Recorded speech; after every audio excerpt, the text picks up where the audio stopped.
Welcome to Starlight Sci-Fi, where we explore the darkest corners of the cosmos and the brightest moments of human triumph. Today we bring you a gripping tale of survival, war, and the unbreakable will of humanity. This is the story of an invasion like no other, where an overwhelming alien force sought to claim Earth, but only a handful lived to tell the tale. The first sign was a disturbance at the edge of the solar system. Pluto's orbit registered an anomaly, something vast moving with precision through the cold void. At first, Earth's deep space observatories dismissed it as a miscalculation, but the truth soon became undeniable. A fleet had arrived.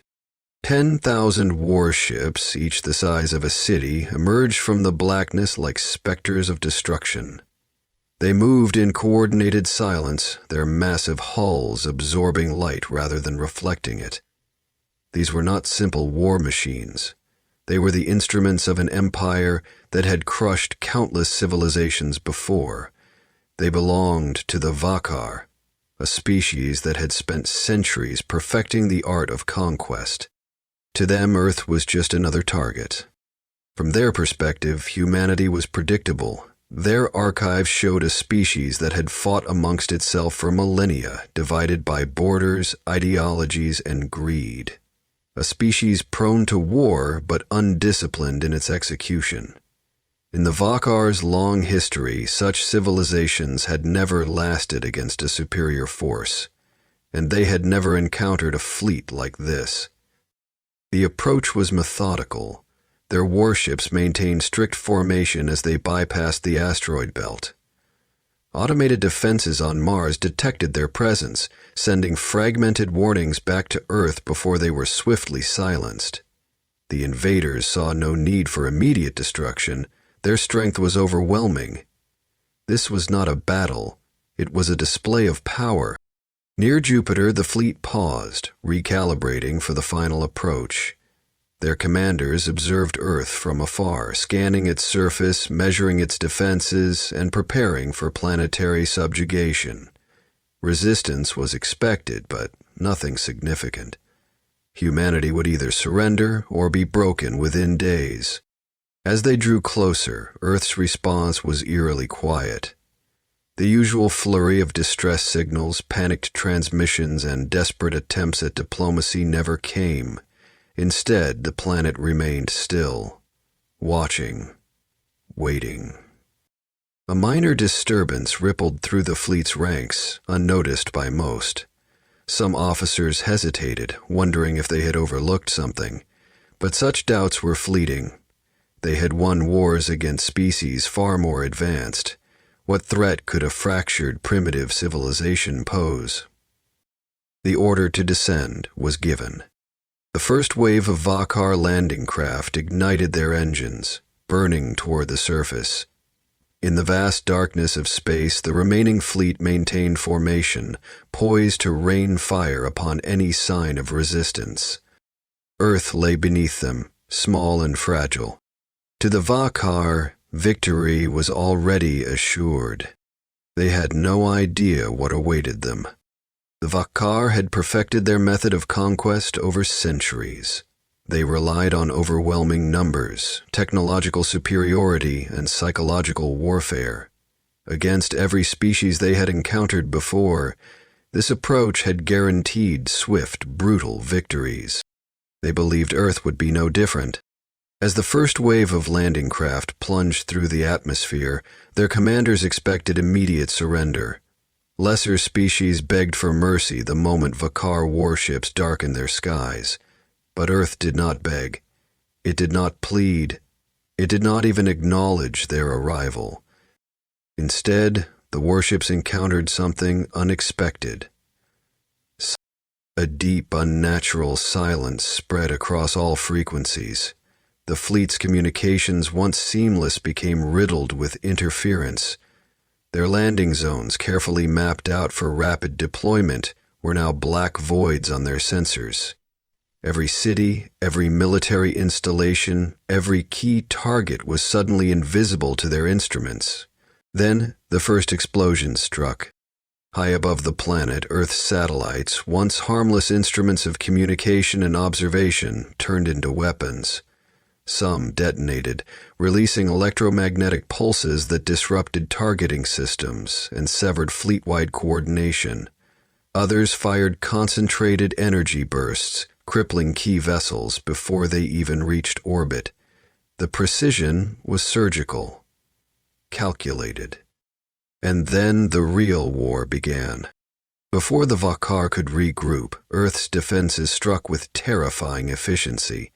Hidden railgun emplacements, buried deep beneath the surface, tore through the descending warships. Projectiles traveling at near-light speed shattered armor that had withstood the void of space. Massive artillery cannons, disguised within mountains and deep-sea installations, unleashed coordinated bombardments. The first wave never reached the ground. As their forces reeled from the unexpected counterattack, the Vakar fleet attempted to adjust their strategy. They fired blindly at the planet, raining plasma and kinetic bombardments upon their targets. Cities burned, forests ignited, oceans boiled. But in the chaos, something became clear. None of the destroyed areas contained military significance. The humans had moved. The invasion playbook that had worked for 100 worlds was useless here. The enemy did not fight where the Vakar expected them to. They did not march into battle. They did not engage in open warfare. They struck from nowhere, vanished without a trace, and attacked again from an entirely different location. The Vakar's greatest mistake was assuming humanity would react like every other species, that they would break under pressure, that they would be overwhelmed by sheer force. Instead, they adapted, they studied their attackers, they dismantled their strategies piece by piece. The invaders, once so certain of victory, had become something else entirely. They were prey. The Vakar were accustomed to conquest. They overwhelmed enemies through sheer numbers, crushed resistance with superior firepower, and left behind nothing but submission or ruin. But Earth had denied them the one thing they always relied upon: control. The war that followed was unlike anything they had faced before. Their initial assault had failed, leaving thousands of warships stranded in orbit, unable to communicate effectively. Their ground forces, meant to establish planetary dominance within hours, found themselves isolated, cut off from their fleet, hunted. The first sign of true fear crept into the minds of the Vakar commanders when entire battalions began disappearing. Patrols sent to secure cities never reported back. Troop transports landed in seemingly abandoned regions, only for their occupants to vanish without a trace. Every night, explosions ripped through their outposts, supply depots, and staging areas. No warnings, no enemy broadcasts, no demands. The humans weren't fighting a war, they were dismantling an invasion. The Vakar had landed expecting resistance in the form of open combat, lines of soldiers, desperate defenses, crude attempts at defiance. But there were no battlefronts, no armies waiting for them in the ruins of cities. Instead, they found death lurking in the shadows. Their own technology was being used against them. Vehicles were hijacked, turned into bombs before returning to their staging grounds. Their own weapons were reprogrammed to malfunction at critical moments. Interference clouded their sensors, rendering them blind in unfamiliar terrain.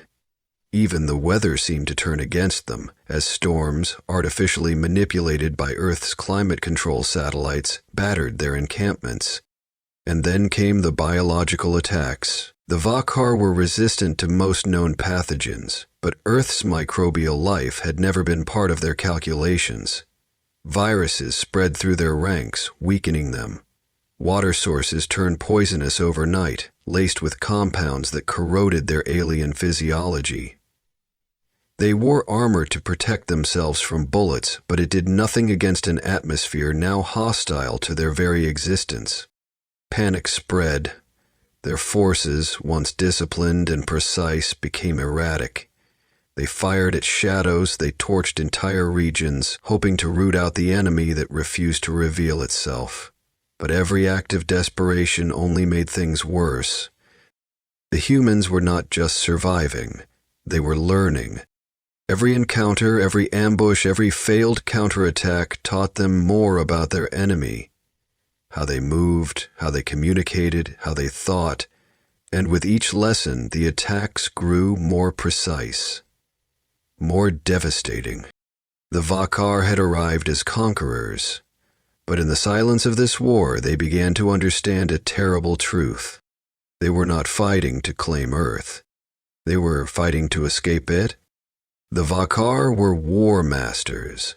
Their empire had expanded across the stars, crushing every species that stood in its way. Their fleets had burned 100 worlds, their warriors had slaughtered billions, their victories had shaped the course of galactic history. But Earth was different. At first, they had dismissed humanity's resistance as a temporary setback, a miscalculation, the kind of anomaly that occasionally occurred in planetary conquests. They expected that, in time, their forces would adapt, reorganize, and reassert dominance. That moment never came. What should have been an easy campaign had become a nightmare. The enemy had no central command to target, no clear battle lines to break, no singular force to defeat. Humanity was everywhere and nowhere, striking at will, vanishing into the ruins they themselves had created. The fleet orbiting Earth had suffered catastrophic losses. Warships designed for planetary bombardment were helpless against Earth's relentless countermeasures. Every time they attempted to fire upon suspected human strongholds, their own targeting systems were disrupted, leading them to strike empty wastelands, or worse, their own forces. Their sensors, once capable of tracking movement across continents, now fed them ghosts, decoys designed to lure them into ambushes. The situation on the ground was even worse. Entire battalions had been wiped out. The Vakar were used to swift victories, yet now they were trapped in a slow, grinding extermination. Their supply lines had collapsed. Their advanced technology, which had once made them superior, had become a liability. Their energy-based weapons required constant recharging, but human sabotage teams had targeted their power sources, leaving them defenseless at critical moments. And then there was the psychological toll. The Vakar did not know fear until now. The humans never revealed themselves unless it was to kill. Every night the invading soldiers heard whispers in the wind, the distant echo of explosions, the crack of unseen gunfire. They found messages scrawled in their own language, left behind in abandoned shelters, warnings, threats, reminders that they were being watched. They did not understand the words, but they understood the intent. The longer they fought, the more they realized they were not breaking humanity's spirit. Humanity was breaking theirs. Desperation took hold. Some commanders ordered full-scale withdrawals, but their escape routes were already cut off. Others attempted reckless offensives only to march straight into traps. The great fleet that had once cast a shadow over Earth was crumbling. The War Masters had finally encountered something they could not defeat. And for the first time in their history, the Vakar knew what it felt like to lose. The war was no longer about conquest. It was about survival. The mighty Vakar fleet, once a symbol of unstoppable power, had been reduced to a fragmented, panicked force. Commanders no longer spoke of victory. They argued over retreat, blaming each other for the disaster unfolding around them. Their once unbreakable discipline eroded, replaced by fear and confusion. Earth had done what no other world had before. It had turned their own strength into weakness. The remaining warships in orbit faced relentless attacks. Human forces, having hijacked alien technology, used the Vakar's own weapons against them. Orbital defense systems, once believed to be primitive, had been repurposed into devastating anti-ship artillery. Massive railguns hidden in the depths of Earth's oceans launched tungsten slugs at velocities that ripped through Vakar armor like paper. Stealth drones, scavenged from fallen invaders, infiltrated enemy vessels, causing systems to fail without warning. With every day, more ships were lost, and the ones that remained were no longer a fleet, just scattered vessels drifting through the wreckage of their fallen comrades. On the ground, the situation was even worse. The Vakar forces, once confident in their superior numbers and firepower, were now isolated pockets of survivors desperately trying to regroup. Supplies had run dry. Their energy weapons, once a symbol of their technological might, became useless without recharging stations. Some soldiers discarded them altogether, scavenging human weapons instead, relics of war they once mocked as primitive, now their only hope of fighting back. Discipline collapsed. Some Vakar troops abandoned their commanders, fleeing into the wilderness hoping to escape the relentless human hunters. Others turned on each other, fighting over dwindling resources. Rumors spread of entire units disappearing overnight, dragged into the darkness by an enemy they could never see.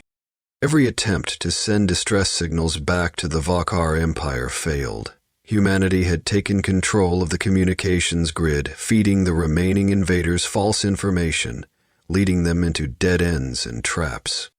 Then, the final blow came. Human engineers had cracked the Vakar encryption codes. They sent a single message to the remaining alien warships. There is no escape. For the first time in the Vakar's history, an invasion force had been completely cut off, stranded on a world that had refused to be conquered. Some captains, refusing to accept the horror of their failure, ordered their ships to flee, but those who tried found themselves alone in the void, easy prey for human forces waiting in ambush. The Vakar had come to take Earth. Now, they were trapped, and humanity was making sure none of them would ever leave. Panic had consumed the Vakar. The proud conquerors of 100 worlds were now nothing more than prey, scrambling in the ruins of their failed invasion. The remnants of their once mighty fleet were scattered across Earth's orbit, drifting aimlessly through fields of wreckage. Those who still had functioning ships tried to flee, but every escape route was a death trap. The humans had turned space itself into a battlefield, deploying stealth drones, automated turrets, and hunter-killer satellites.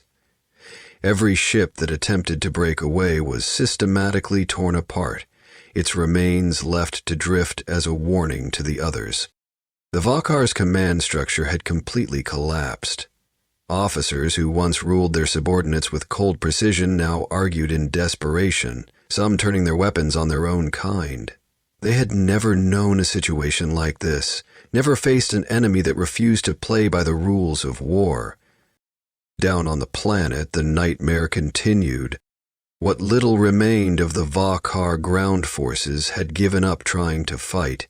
They had become scattered survivors desperately searching for shelter, food, or a way off the planet.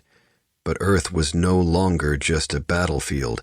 It had become a trap from which there was no escape. The humans knew their planet better than any invader ever could. They blocked every possible extraction point, sealed off potential landing zones, and turned every path into an ambush.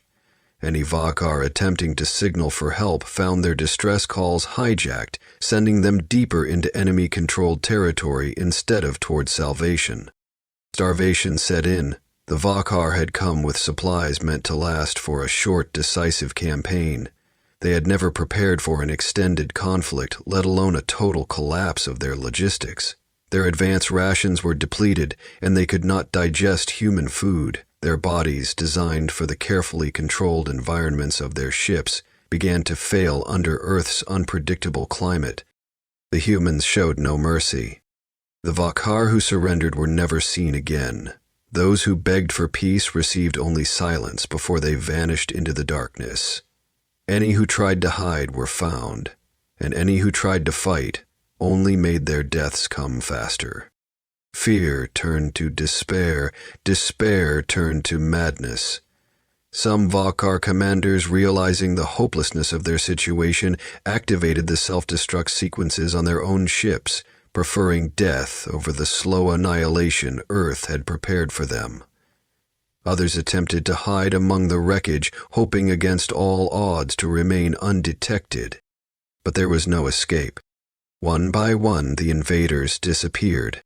And as the last warship burned in the void, the message was clear. Earth had not just survived the invasion. It had erased the invaders from existence. The Vakar Armada had come to Earth in overwhelming force. 10,000 warships, countless soldiers, an empire's might condensed into a single, unstoppable assault. Now it was gone. The once mighty fleet was nothing more than scattered wreckage drifting through space. The few surviving warships, damaged beyond repair, remained trapped in Earth's orbit, powerless and abandoned.